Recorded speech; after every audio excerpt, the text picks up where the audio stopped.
नमस्कार, मैं हूं केशव तिवारी और अलग अंदाज में रहती हैं खबरें हमारी। सतना से भारतीय जनता पार्टी के प्रत्याशी गणेश सिंह के समर्थन में भारतीय जनता पार्टी के राष्ट्रीय अध्यक्ष जेपी नड्डा ने 23 अप्रैल को सतना के बीटीआई ग्राउंड में एक सभा को संबोधित किया। सभा को संबोधित करते हुए श्री नड्डा ने कहा कि गणेश सिंह को सिर्फ चुनाव नहीं जिताना है, बल्कि विजय संकल्प के साथ विकसित भारत के संकल्प को भी पूरा करना है। बीते 10 वर्षों में नरेंद्र मोदी के नेतृत्व में भारत का राजनैतिक चाल चरित्र, रवैया, ढर्रा, संस्कृत, राजनीति की परिभाषा बदली है। पहले लोगों में राजनीति के प्रति उदासीनता थी। लोग यह कहने लगे थे कि कुछ भी बदलने वाला नहीं है, नेता आता है, भाषण देता है, उसके बाद सब कुछ भूल जाता है। लेकिन देश के प्रधानमंत्री ने बहुत कुछ बताया है। आज दुनिया में भारत को लोग दूसरी निगाह से देख रहे हैं, या यूं कहें कि इज्जत की निगाह से देख रहे हैं। भारतीय जनता पार्टी के राष्ट्रीय अध्यक्ष जेपी नड्डा ने गणेश सिंह के समर्थन में और भी बहुत कुछ बातें कही। क्या कुछ कहा, आइए सुनते हैं। आज हनुमान जयंती है। मैं अपनी ओर से आप सबको हनुमान जयंती की बहुत बहुत शुभकामनाएं देता हूं और ओम हनुमते नमः यह शब्द बोलते हुए ये आप सबका अभिवादन भी करता हूं और शुभकामनाएं भी देता हूं।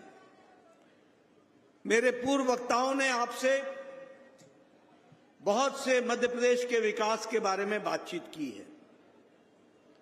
मैं बैठा बैठा देख रहा था, आप लोगों के चेहरे पढ़ रहा था, आपकी तालियों की गड़गड़ाहट सुन रहा था, और इतनी गर्मी में भी जो मैं उत्साह देख रहा हूं, जो उमंग देख रहा हूं, जो ऊर्जा देख रहा हूं, वह मुझे आश्वस्त कर रही है कि आपने फिर से गणेश सिंह जी को दिल्ली भेजने का मन बना लिया है। मित्रों, यह सिर्फ गणेश सिंह जी को दिल्ली भेजने का ही संकल्प नहीं है। गणेश सिंह जी को दिल्ली भेजकर हमने मोदी जी के नेतृत्व में विजय संकल्प के साथ साथ विकसित भारत का संकल्प पूरा करना है। इसको हमको ध्यान में रखना है। और जब हम विकसित भारत के संकल्प की बात करते हैं तो मैं यहां यह भी कहना चाहूंगा कि मोदी जी के नेतृत्व में 10 साल में भारत की राजनीति का चाल, चरित्र, रवैया, ढर्रा, काम करने का तरीका, संस्कृति, राजनीति की परिभाषा, ये सब बदल गई। 10 साल पहले हम क्या, साधारण मानवीय, साधारण व्यक्ति के मन में क्या था, राजनीति के बारे में क्या था? राजनीति के प्रति उदासीनता थी। साधारण आदमी बोलता था कुछ नहीं बदलेगा, ये तो ऐसे ही चलेगा, राजनेता तो आते हैं, भाषण देते हैं, लोभ लुभावने वायदे करते हैं और भूल जाते हैं, कुछ बदलने वाला नहीं है। वही आज 10 साल के अंतराल के बाद मोदी जी के नेतृत्व में विकसित भारत का संकल्प लेकर चल रहा है। यह बदलता भारत है, ये बदलता भारत है। आज दुनिया में, देश में भारत की एक थाती है, भारत का एक स्थान बन गया है। भारत को दुनिया अब दूसरी निगाह से देख रही है। यह सब संभव हुआ है तो मोदी जी के नेतृत्व की क्षमता के कारण हुआ है। अभी मैं सुन रहा था, गणेश सिंह जी ने आपको बताया प्रधानमंत्री किसान सम्मान निधि में इतने लाख लोगों को सम्मान निधि मिल रही है, आयुष्मान भारत में इतने लोगों को जोड़ा है, उज्ज्वला योजना में इतने गैस कनेक्शन दिए हैं, इतनी सड़कें बनी हैं, इतने प्रोजेक्ट स्मार्ट सिटी में दे दिए गए हैं, इतने नेशनल हाईवे बने हैं। आपने 10 साल पहले कभी किसी कांग्रेसी नेता को सुना कि वो अपना रिपोर्ट कार्ड रखता हो? सुना क्या? ये रिपोर्ट कार्ड की राजनीति, ये जवाबदेही की राजनीति, ये पॉलिटिक्स ऑफ परफॉर्मेंस, ये पॉलिटिक्स ऑफ डिलीवरी, ये अगर हमको किसी ने सिखाया और भारत में स्थापित किया तो यशस्वी प्रधानमंत्री मोदी जी ने किया, ये हमको याद रखना चाहिए। और इसीलिए आज हम स्थिर सरकार की बात कर रहे हैं। आज हम अगली बार 400 पार की बात कर रहे हैं और इसलिए गणेश जी का दिल्ली जाना आवश्यक है। और स्थिर सरकार का अंतर क्या होता है? ये गणेश जी के पास ताकत नहीं है, ये मेरे पास ताकत नहीं है, ये मोहन यादव जी के पास ताकत नहीं है, लेकिन 26 तारीख को आपकी उंगली में वो ताकत आएगी जब आप कमल का बटन दबाएंगे और एक 400 पार करेंगे और गणेश जी को दिल्ली भेजेंगे। ये हमारी ताकत नहीं है, लेकिन स्थिर सरकार से फर्क क्या पड़ता है? स्थिर सरकार से फर्क यह पड़ता है, यहां बैठे हैं प्रभात झा जी, यहां बैठे हैं सारे बड़े लोग, 30 साल से 40 साल से, और वैसे तो कहें 1951 से 4-4, 5-5 पीढ़ी खप गई। हम नारा लगाते थे, एक देश में 2 निशान, 2 विधान, 2 प्रधान नहीं चलेंगे। जम्मू कश्मीर भारत का अभिन्न अंग है, लेकिन जब आपने मोदी जी के नेतृत्व में स्थिर सरकार दी, पूर्ण बहुमत की सरकार दी, तो जो हम 51 में नारा लगाते थे, वह 6 अगस्त 2019 को यही गणेश सिंह की उंगली ने पार्लियामेंट में बटन दबाया था और धारा 370 को धाराशाही कर दिया था और सदा सदा के लिए अलग संविधान जम्मू कश्मीर का समाप्त हो गया। धारा 370 का प्रावधान समाप्त हो गया, जिसके लिए 4-4, 5-5 पीढ़ी खप गई। हमने 1997 में पालमपुर में कहा कि हम राम मंदिर का रास्ता प्रशस्त करने का काम करेंगे। हमारे लोग नारा लगाते रहे, रामलला हम आएंगे, मंदिर वहीं बनाएंगे। हमारा उपहास उड़ता रहा, रामलला हम आएंगे, तिथि नहीं बताएंगे। लेकिन आपने स्थिर सरकार दी, आपने ताकत दी। मोदी जी की इच्छा शक्ति के कारण रामलला के मंदिर का रास्ता प्रशस्त हुआ और 22 जनवरी को रामलला का प्राण प्रतिष्ठा होकर भव्य राम मंदिर बनकर के तैयार हो गया। ये हमने देखा। सिटीजन अमेंडमेंट एक्ट, ये कांग्रेस के लोग जिसका विरोध करते हैं, बांग्लादेश में हमारे हिंदू के भाई, हमारे ईसाई भाई, हमारे पारसी भाई, हमारे सिख भाई, जिनको बांग्लादेश में, पाकिस्तान में, अफगानिस्तान में प्रताड़ित किया गया, वो यहां 30-30 साल से रह रहे थे। हमारे सिंधी भाई इंदौर में रह रहे थे, उनको नागरिकता नहीं मिल रही थी, उनके बच्चे मेडिकल कॉलेज में पढ़ नहीं सकते थे, मकान खरीद नहीं सकते थे, जमीन खरीद नहीं सकते थे। और ये कांग्रेस भाई तुष्टीकरण की राजनीति कर रही थी। लेकिन आपने स्थिर सरकार दी, सिटीजन अमेंडमेंट एक्ट आया और अब उनको यहां पर नागरिकता देने का कानून बन गया और उस काम को आगे बढ़ाया है।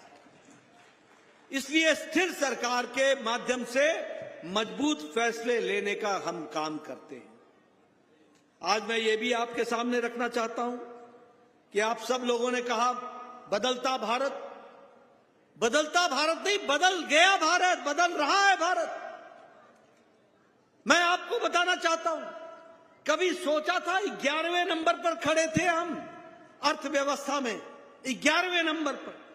मोदी जी ने पिछले 5 साल में ब्रिटानिया, ब्रिटेन, जिसने हमको 200 साल राज किया, उसको पछाड़कर भारत आज 5वें नंबर की अर्थव्यवस्था बन गई, 5वें नंबर की अर्थव्यवस्था।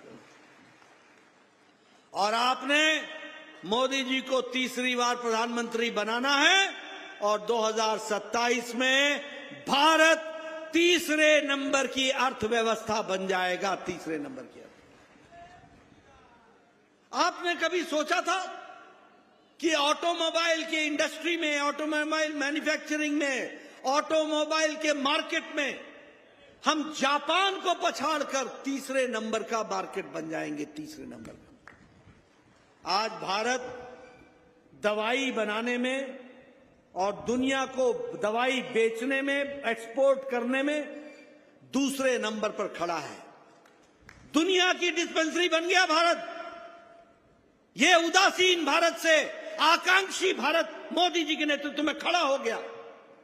आज दुनिया की सबसे सस्ती दवा और सबसे असरदार दवा अगर बन रही है कहीं, तो वो भारत में बन रही है और भारत दुनिया को बेच रहा है। ये आपको जानकर आश्चर्य होगा, ये खिलौने बनाने का काम, टॉय इंडस्ट्री, आपको जानकर आश्चर्य होगा कि 10 साल पहले हमारे गणपति बाप्पा भी, गणपति भगवान भी चाइना से आते थे, जिनको हम पूजते थे। चाइना में बनता था गणपति। हर एक तरीके के खिलौने से लेकर के हर पूजा की सामग्री चाइना में बनती थी। आज भारत 3.5 गुना ज्यादा अपना एक्सपोर्ट टॉय इंडस्ट्री में बढ़ा लिया। ये हमारी स्थिति है। पेट्रोकेमिकल्स में हम 106% हमारा एक्सपोर्ट बढ़ा है और स्टील इंडस्ट्री में हमारा आज चौथे स्थान से हम दूसरे स्थान पर आ गए। इसको भी हमको समझ लेना चाहिए। आप लोगों के हाथ में मोबाइल है, सबके हाथ में मोबाइल है। 10 साल पहले इसी मोबाइल पर लिखा होता था मेड इन चाइना। 10 साल पहले इसी मोबाइल पर लिखा होता था मेड इन कोरिया। 10 साल पहले इसी मोबाइल पर लिखा होता था मेड इन जापान। आज आप सबके मोबाइल पर लिखा है मेड इन इंडिया। यह आत्मनिर्भर भारत, यह ताकत के साथ खड़ा भारत। और उसी तरीके से जिस हाईवे की बात आप कर रहे हैं कि यहां से हाईवे कटनी तक बन रहा है, रीवा तक बन रहा है, सतना से लेकर के भोपाल की तरफ आगे बढ़ रहे हैं। 1,65,000 किलोमीटर सड़कें, हाईवे बनी। ये भी आप ध्यान में रखिए। रेलवे में 51,866 किलोमीटर का रेलवे ट्रैक इलेक्ट्रिफिकेशन हुआ है, इलेक्ट्रिसिटी से चलने वाला। और मध्य प्रदेश में अब कोई ऐसी लाइन नहीं है जो इलेक्ट्रिसिटी से नहीं चलती। सारा इलेक्ट्रिफिकेशन हो गया मध्य प्रदेश का। यह भी आपको ध्यान रखना चाहिए। मैं ये भी आपको कहना चाहूंगा कि प्रधानमंत्री मोदी जी के नेतृत्व में गांव, गरीब, वंचित, पीड़ित, शोषित, दलित, हमारा युवा, हमारा किसान, हमारे महिलाएं, नारी शक्ति, इन सबको ताकत मिली है। तो मोदी जी के नेतृत्व में स्कीमों में ताकत मिली है। और उसी की चर्चा कर रहे थे हमारे गणेश जी। प्रधानमंत्री किसान सम्मान निधि, आपको बताना चाहता हूं कि हम लोगों ने अपने संकल्प पत्र में कहा है कि प्रधानमंत्री किसान सम्मान निधि अगले 5 वर्षों तक चलती रहेगी और 80 करोड़ की जनता को 5 किलो गेहूं या 5 किलो चावल, 1 किलो दाल मिलता रहेगा।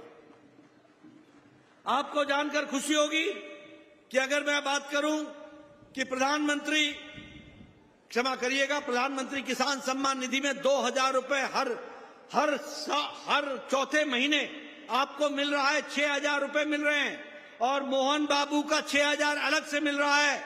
और यह भी किसान सम्मान निधि, यह भी अगले 5 साल तक मिलती रहेगी। इसकी भी मैं संकल्प पत्र में हम लोगों ने जोड़ने का प्रयास किया है।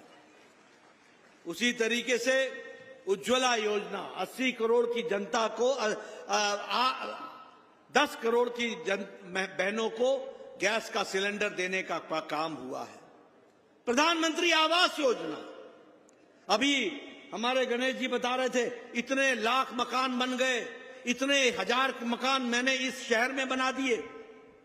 अभी मैं रीवा में था, मैंने देखा कि किस तरीके से मोदी जी के प्रधानमंत्री आवास योजना में फ्लैट्स बन रहे हैं, अपार्टमेंट बन रहे हैं, जिसमें ड्राइंग रूम है, जिसमें बेडरूम है, जिसमें किचन है, और किचन में गैस का सिलेंडर है और टॉयलेट है और कोर्टयार्ड है।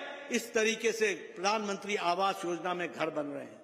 लेकिन जब मैं विधायक बना था 1993 में, 1993 में, तो हमें एक पंचायत में 2 आवास योजना मिलता था, 2 आवास योजना।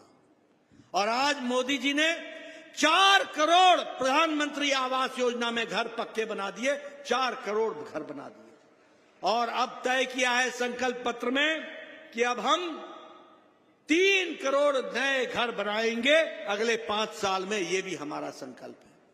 इसलिए गांव, गरीब, वंचित, पीड़ित, शोषित, दलित, युवा, महिला, इनकी चिंता हुई है तो मोदी जी के राज में हुई है। आयुष्मान भारत, 5 लाख रुपए का गरीब लोगों को हेल्थ कवर, 10 करोड़ 74 लाख परिवार, 55 करोड़ लोग।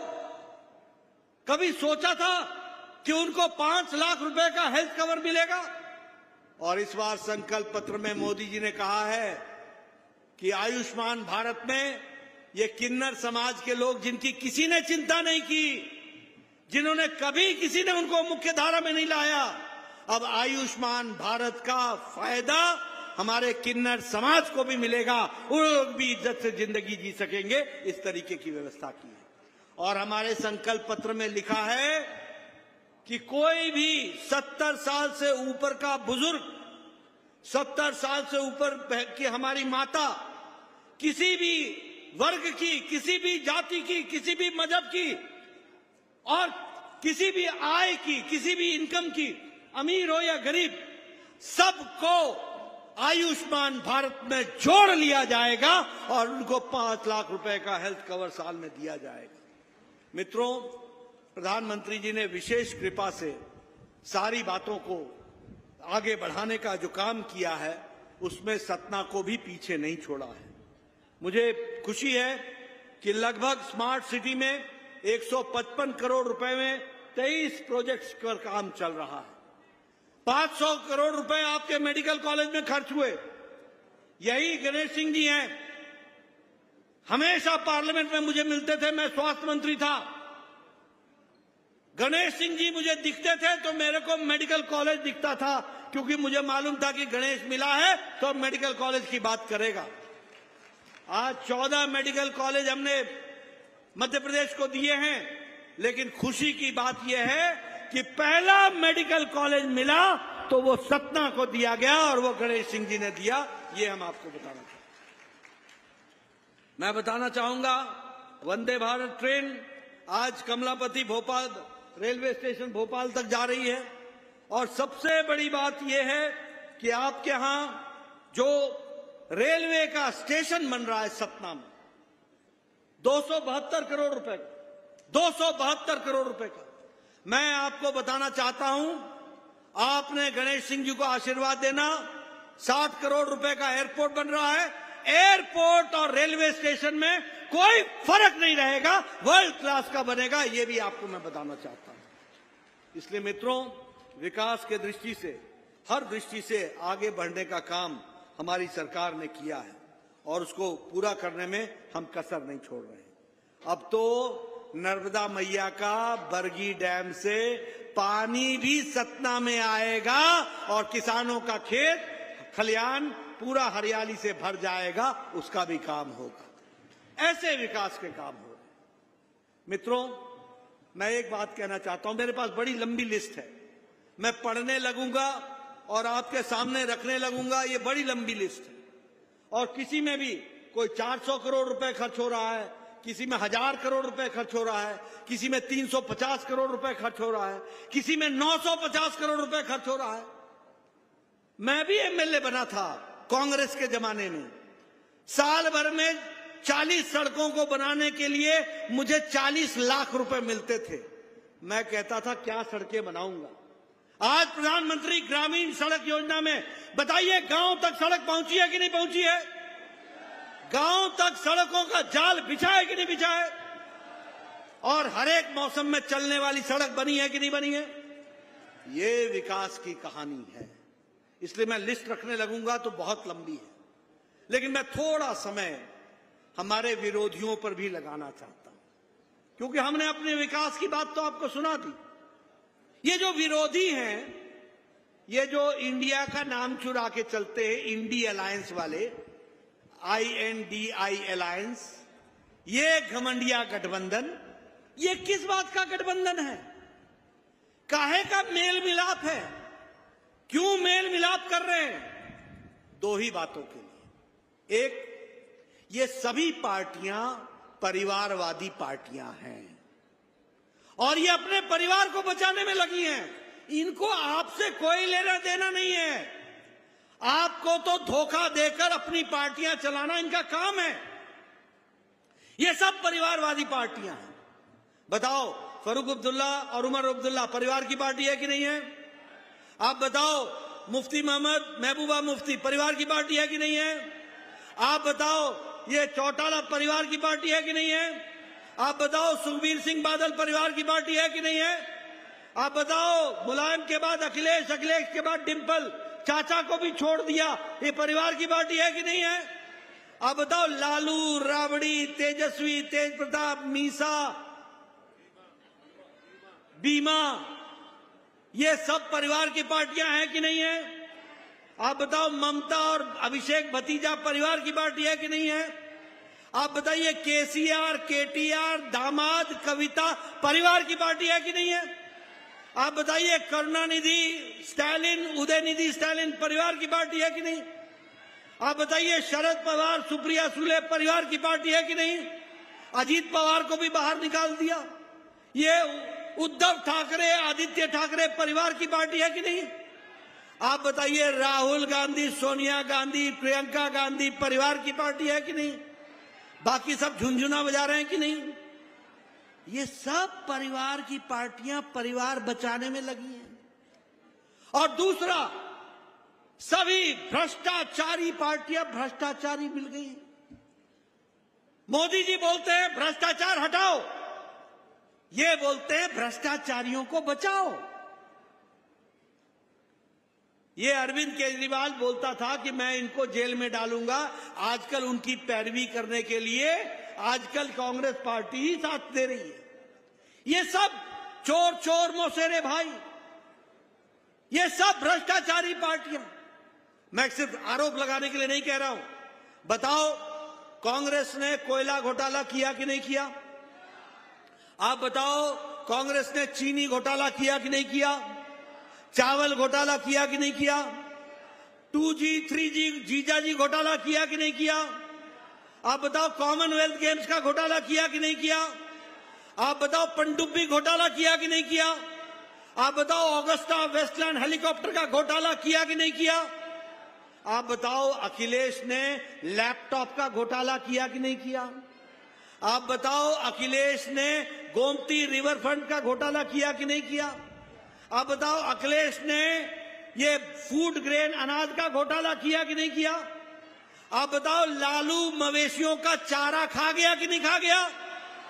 आप बताओ, लालू ने जमीन के बदले नौकरी का घोटाला किया कि नहीं किया? आप बताओ, लालू और उसके परिवार ने अलकतरा घोटाला किया कि नहीं किया? आप बताओ, ममता के मंत्रियों ने टीचर भर्ती घोटाला किया कि नहीं किया? आप बताओ, ममता ने गाय की स्मगलिंग का घोटाला किया कि नहीं किया? आप बताओ, ममता ने बालू का घोटाला किया कि नहीं किया? आप बताओ, टीएमसी के नेताओं ने बालू का घोटाला किया कि नहीं किया? डीएमके के नेताओं ने बालू का घोटाला किया कि नहीं किया? आप बताओ, चंद्रशेखर राव की बेटी कविता ने शराब का घोटाला किया कि नहीं किया? आप बताओ, अरविंद केजरीवाल ने शराब का घोटाला किया कि नहीं किया? आप बताओ, अरविंद केजरीवाल ने दवाई का घोटाला किया कि नहीं किया? ये सारे घोटालेबाज एक साथ आए कि नहीं आए?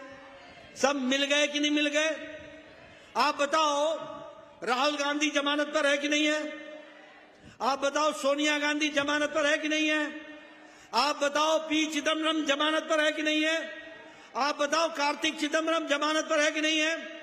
आप बताओ, लालू यादव जमानत पर है कि नहीं है? आप बताओ, ये टीएमसी के नेता जमानत पर हैं कि नहीं है? आप बताओ, डीएमके के नेता जमानत पर है कि नहीं है? आप बताओ, संजय सिंह जमानत पर है कि नहीं है? आप बताओ, अरविंद केजरीवाल जेल में है कि नहीं है? आप बताओ, मनीष सिसोदिया जेल में है कि नहीं है? आप बताओ, हेमंत सोरेन जेल में है कि नहीं है? आप बताओ सत्येंद्र जैन जेल में है कि नहीं है? आप बताओ आजम खान जेल में है कि नहीं है? आप बताओ डीएमके के मंत्री जेल में है कि नहीं है? आप बताओ टीएमसी के मंत्री जेल में है कि नहीं है? ये सारे या तो जमानत पर हैं, बेल पर हैं, या जेल में हैं, यह इनकी स्थिति है। बताइए, ऐसे लोगों को आगे आने देना है क्या? आपको मैंने छोटी सी तस्वीर दिखाई, ये इंडी अलायंस की। इनको किसी से कोई लेना देना नहीं है, कोई विकास से मतलब नहीं है, कोई आपकी चिंता नहीं है। क्या जाने ये गरीब कल्याण अन्न योजना, क्या जाने ये किसान सम्मान निधि, क्या जाने ये उज्ज्वला योजना, क्या जाने ये उजाला योजना, क्या जाने ये सौभाग्य योजना।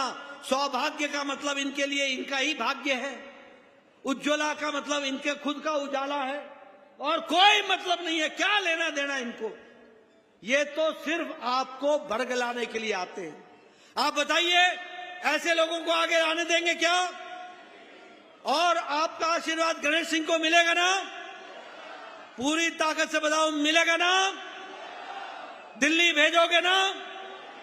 आगे सतना का विकास कराओगे ना? और गणेश सिंह के माध्यम से और आगे बढ़ेगा ना? हरियाली का पानी पहुंचेगा ना? बरगी डैम से नर्मदा मैया का पानी पहुंचाना है ना? विकास करना है ना? बताइए, फिर एक बार, फिर एक बार, फिर एक बार, अब की बार, अब की बार मोदी सरकार, अब की बार मोदी सरकार। गणेश सिंह जी को जिताइए, दिल्ली भेजिए। आपका बहुत बहुत धन्यवाद। जय भारत, जय मध्य प्रदेश। आपको हमारी खबरें कैसी लगती हैं कमेंट बॉक्स में आके कमेंट कर सकते हैं, लाइक कर सकते हैं, शेयर कर सकते हैं। और यदि आप विशाल खबर चैनल को देख रहे हैं और अभी तक विशाल खबर चैनल को सब्सक्राइब नहीं किया है तो कृपया विशाल खबर चैनल को सब्सक्राइब कर हमें अपना आशीर्वाद जरूर प्रदान करें।